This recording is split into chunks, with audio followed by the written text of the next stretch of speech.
El economista post-keynesiano que se preocupa por las cuestiones medioambientales y también de la metodología, aunque esto último no es tan raro, es más habitual. Ya lo vimos con, por ejemplo, el economista Sheila Down, que lo que hacía era poner el foco de atención de su análisis en la metodología de cualquier corriente de pensamiento.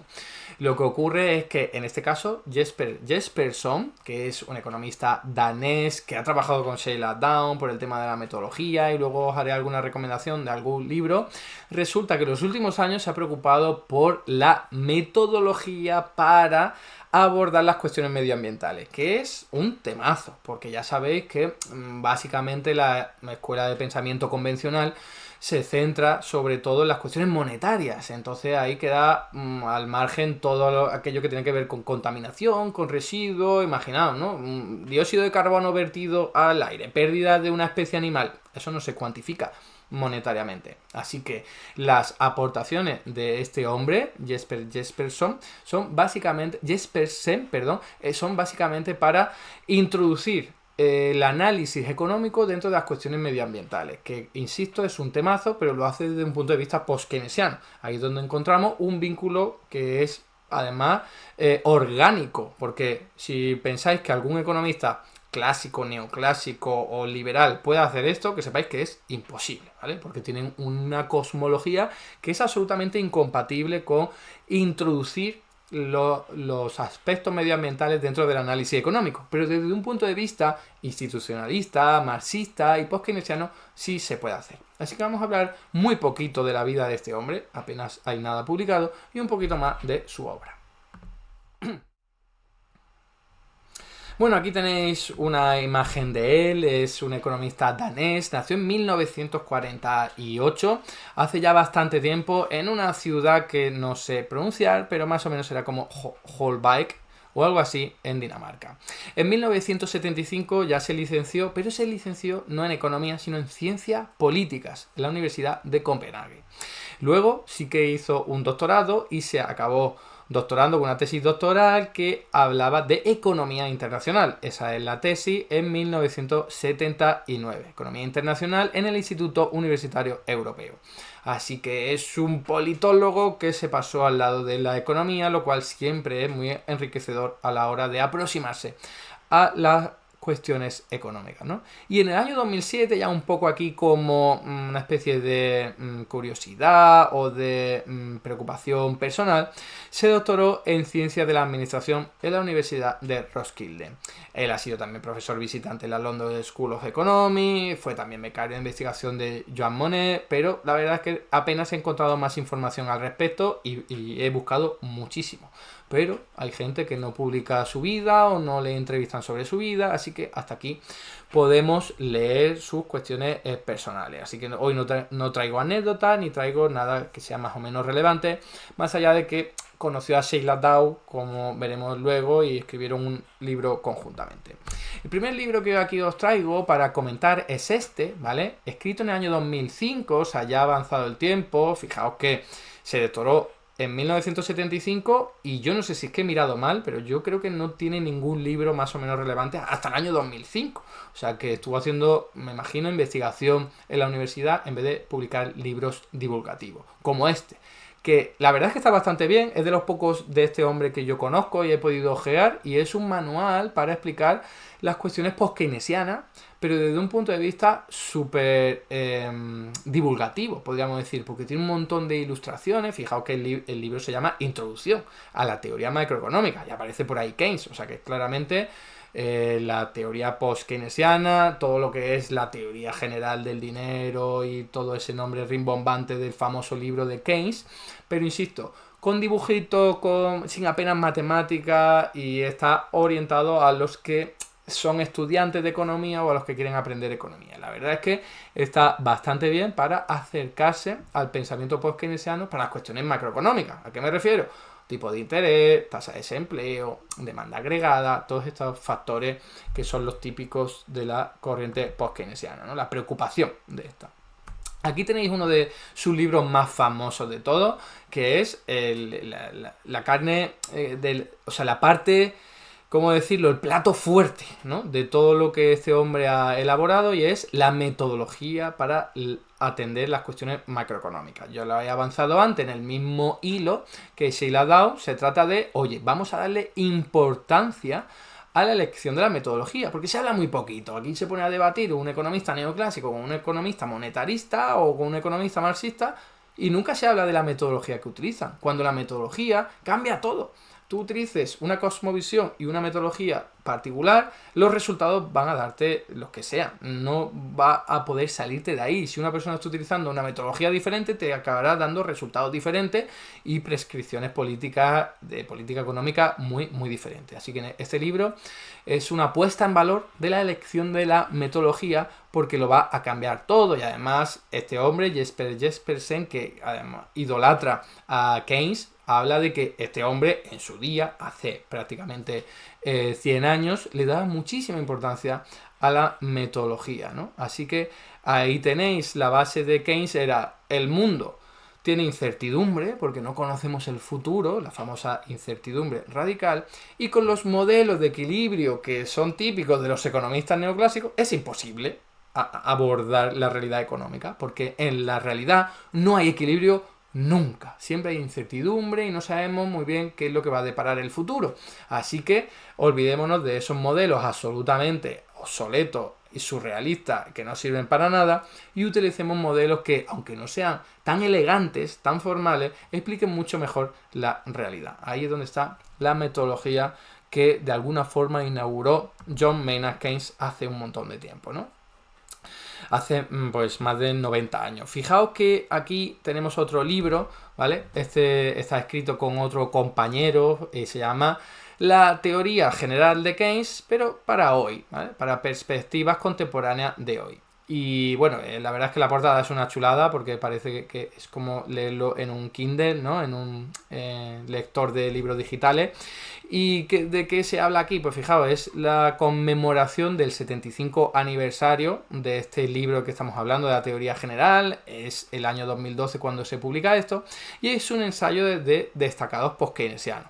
De hecho, podéis imaginar cuáles son los que están aquí, pues los típicos de siempre, ¿no?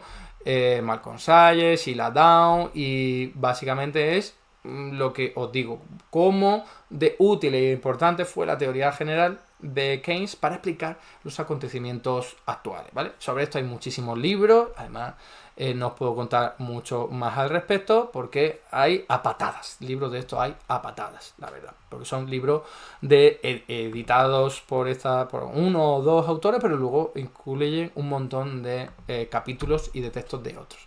En cambio, este libro, la verdad es que es una preciosidad, ¿vale? Este libro es una preciosidad. Este es del año 2013 y se reúnen de nuevo, aquí Jespersen con su compañero, para aglutinar los escritos de un montón de economistas post-keynesianos, pero no para hablar de Keynes o de sus principios teóricos, sino para hablar de cómo de difícil es enseñar economía post-keynesiana en departamentos de economía en los que es una minoría y están totalmente copados por la teoría económica dominante, que no sirve para explicar la realidad, pero que se ha impuesto por la fuerza y por otro tipo de cuestiones en todos los departamentos. Así que aquí vienen un montón de economistas, por ejemplo, Marc Lavoie, Sheila Dow, Victoria Chick, ¿vale? Victoria Chick también, a hablar precisamente de lo difícil que es explicar economía post-keynesiana, sobre todo a estudiantes que ya han sido contaminados con la síntesis neoclásica, con lo que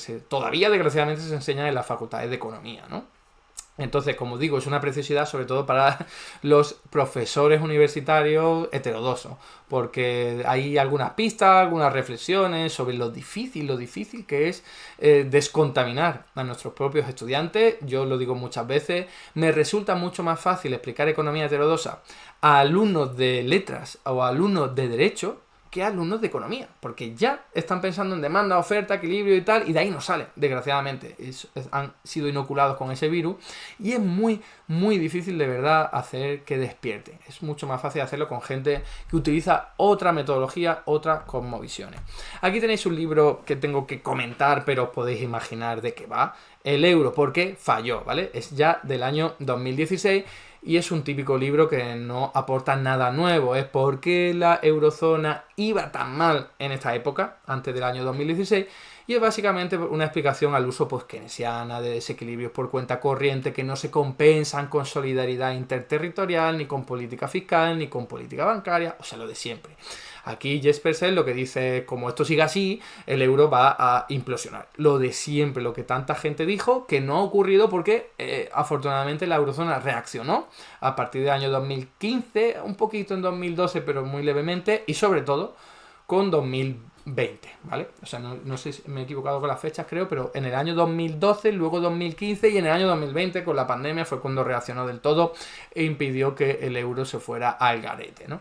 Así que todas estas profecías de que quizás el euro se va al garete no se cumplieron porque afortunadamente se cambió la política. Aquí os traigo una foto de Sheila Down para que recordéis quién era o cómo era esa economista post-keynesiana que redactó un libro con Jespersen del que ya hablamos en su día y es de nuevo una actualización, este es del año 2019, de las aportaciones post-keynesianas, ¿no? En el año 2019, ¿cómo ha quedado la cosa? No solo lo que aportó Keynes, que por supuesto esto está en el libro, sino también cómo se ha desarrollado, qué aportes ha habido, qué matices. Aquí, por supuesto, está la teoría monetaria moderna también, que son desarrollos ulteriores a todo ese engranaje y ese marco teórico post-keynesiano, ¿no? Además, aquí se hace mucho hincapié en, oye, los post-keynesianos deberíamos darle más valor a lo que hacemos a veces, que es coger un estudio de caso, ¿no? Un país determinado, estudiar sus instituciones versus demanda agregada, la distribución de la renta y tal, y explicarlo.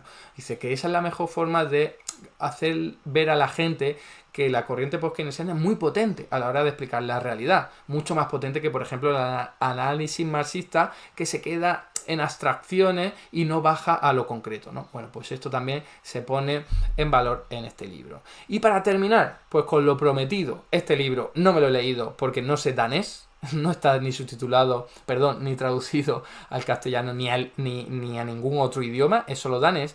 Y la clave es que ya empieza a surgir la preocupación de Jesper Jespersen por las cuestiones medioambientales. Es un libro de 2021 que ha continuado y cosas que sí he podido ojear de él, que ya sí han sido escritas en inglés. El siguiente libro lo voy a comentar, pero aquí en este libro fue escrito en 2021 después de la crisis del COVID. Y fijaos, su hipótesis y su tesis central es muy potente. Es la crisis económica del COVID no se puede desvincular de la crisis medioambiental, de la crisis ecológica.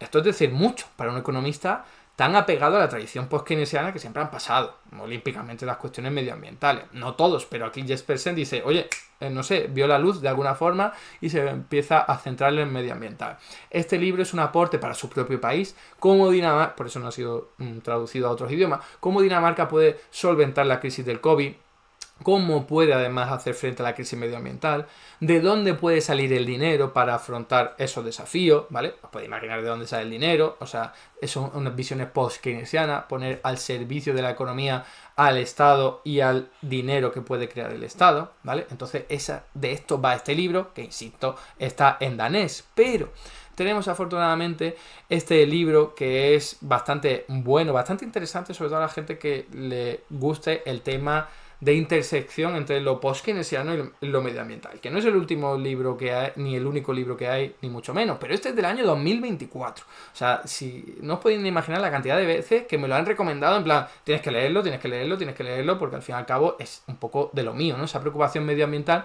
desde un punto de vista post-keynesiano. ¿Qué es lo que nos encontramos aquí? Una primera parte, porque la segunda y la tercera son de lo típico, ya podéis imaginar, de cuestiones de metodología, de post-keynesiano, pero la primera parte es una maravilla que quizás a algunos no le podría gustar, pero es la aplicación de los modelos stock flujo consistente, esos que yo introduje en mi tesis doctoral, los de Wayne-Godley, lo que Mark Lavoie utiliza, ¿vale? Pero para cuestiones medioambientales, o sea, es una aportación teórica muy potente. Y no solo teórica, también empírica, porque en este mismo libro se introducen casos específicos de países como Vietnam, pero no para hablar de Vietnam, sino para hablar del cambio climático en Vietnam, analizando con datos, con evidencia empírica de todo tipo y con una metodología muy potente. Ya sabéis que la de los flujos, la metodología de los modelos estos flujos es muy potente, muy rigurosa, muy sólida, no se le puede derrumbar porque es así.